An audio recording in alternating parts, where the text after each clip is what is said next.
Hello friends, bright learning के YouTube channel में आपका स्वागत है।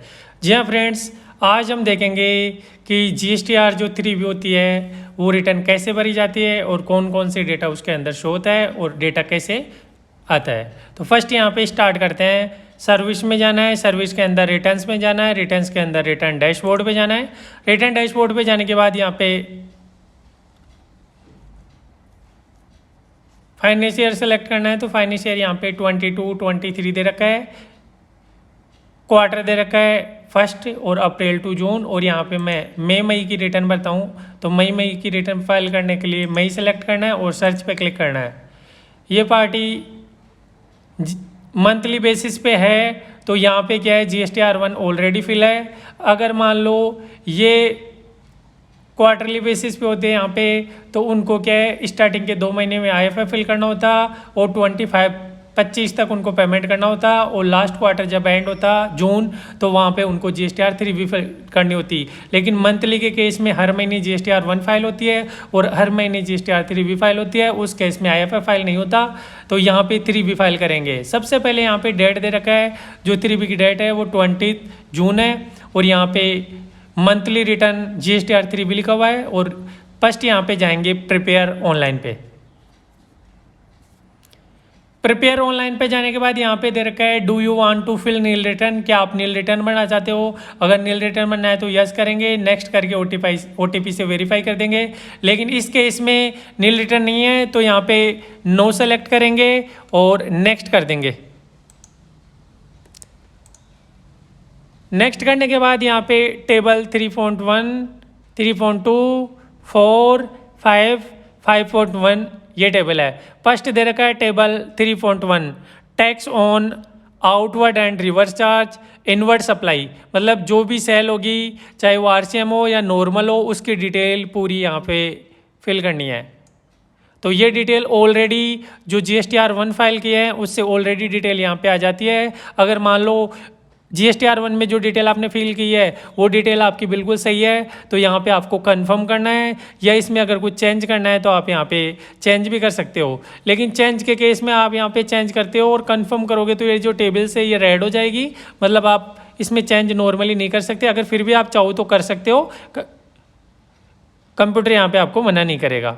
तो जैसे यहाँ पे पूरी डिटेल चेक करके कंफर्म करना है। फर्स्ट टेबल आती है outward taxable supply other than zero rated, nil rated and exempted, किसी भी प्रकार की टैक्सेबल सप्लाई नॉर्मली वो यहाँ पे आएगी। Total taxable value, IGST, CGST और SGST और सेस वगैरह, तो वो। नेक्स्ट टेबल B आती है outward taxable supply zero rated, अगर कोई टैक्सेबल सप्लाई जो जीरो रेटेड के अंदर है उसकी डिटेल यहाँ पे आएगी। नेक्स्ट टेबल नंबर C आती है other outward supply nil rated exempt, ऐसी सप्लाई जो नील रेटेड या एग्जेम्प्ट के अंदर आती है उसकी डिटेल यहाँ पे करनी है। टेबल D यहाँ पे दे रखा है inward supply liable to reverse charge, अगर RCM के जरिए कोई सप्लाई आपने की है तो उसकी डिटेल यहाँ आएगी, और नेक्स्ट इनपुट वाली डिटेल में भी यहाँ पे शो करेगी। नेक्स्ट यहाँ पे टेबल नंबर E दे रखा है नॉन GST आउटवर्ड सप्लाई, अगर कोई मान लो ऐसी सप्लाई आपने दी है जो GST के अंदर कवर नहीं होती, उसकी डिटेल टेबल E में यहाँ पे शो करेंगे। नेक्स्ट यहाँ पे कंफर्म कर देंगे। कंफर्म करने के बाद नेक्स्ट टेबल आती है 3.2, यहाँ पे दे रखा है inter state supply. Inter state supply का मतलब है कि अदर स्टेट में अगर आपने कोई सेल किया है B2C के केस में, तो उसकी डिटेल यहाँ पे आएगी। अगर B2B के केस में होगी तो वो टेबल 3.1 में आ जाएगा, लेकिन अगर B2C के केस में होगी तो वो डिटेल यहाँ पे 3.2 के अंदर आएगी। नेक्स्ट आता है table number 4, eligible ITC। Eligible ITC का मतलब यहाँ पे है इनपुट टैक्स क्रेडिट, मतलब जो भी आपने परचेज किया है वो परचेज यहाँ पे आएगा जिसका इनपुट आपको मिलेगा। तो यहाँ पे क्लिक करके देख सकते हैं जो भी डेटा होगा ये 2A एंड 2B से आता है। यहाँ पे अगर पार्टी ने टाइम पे रिटर्न फाइल की है तो 2B में जो डेटा होता है 2B के डाटा यहाँ पे इंपोर्ट हो जाता है ऑटोमेटिकली। आप इसको क्रॉस चेक करोगे, अगर आपको लगता है कि कुछ इनपुट यहाँ पे कम है तो आप इसको चेंज भी कर सकते हो और कन्फर्म करना है। नेक्स्ट टेबल आती है table 5, exempt, nil rated and non GST inward supply, ऐसी सप्लाई जो या तो एग्जेम्प्ट हो या नॉन GST जो GST के दायरे में नहीं है, ऐसी अगर आपने परचेज की है किसी प्रकार की तो वो यहाँ पे डिटेल आएगी। इसके बाद टेबल 5.1 आती है interest and let fees for previous tax period. अगर लास्ट टैक्स पीरियड में आप पे इंटरेस्ट और लेट फीस कुछ है ड्यू तो वो यहाँ पे डेटा शो कर देगा। पूरा डेटा यहाँ पे चेक करने के बाद लास्ट में आपको सेव GSTR 3B पे क्लिक करना है। जैसे आप क्लिक करोगे यहाँ पे सेव रिक्वेस्ट रिसीव्ड का ऑप्शन आएगा। यहाँ पे आ रहा है GSTR 3B detail saved successfully और लास्ट में यहाँ पे प्रोसीड टू पेमेंट पे क्लिक करना है। प्रोसीड टू पेमेंट पे क्लिक करने के बाद यहाँ पे कैश लेजर का बैलेंस जो भी होगा वो यहाँ पे शो हो जाएगा, क्रेडिट लेजर का बैलेंस होगा वो यहाँ पे शो हो जाएगा। इसके बाद यहाँ पे डिस्क्रिप्शन में डिटेल आती है जिसमें आउटवर्ड पेड ITC जो भी डिटेल होती है वो यहाँ पे ऑटोमेटिकली आ जाती है। और एडिशनल कैश रिक्वायरमेंट, अगर मान लो आपको पेमेंट करना है GST में तो लास्ट में जो दे रखा है एडिशनल कैश रिक्वायरमेंट यहाँ पे आ जाएगा।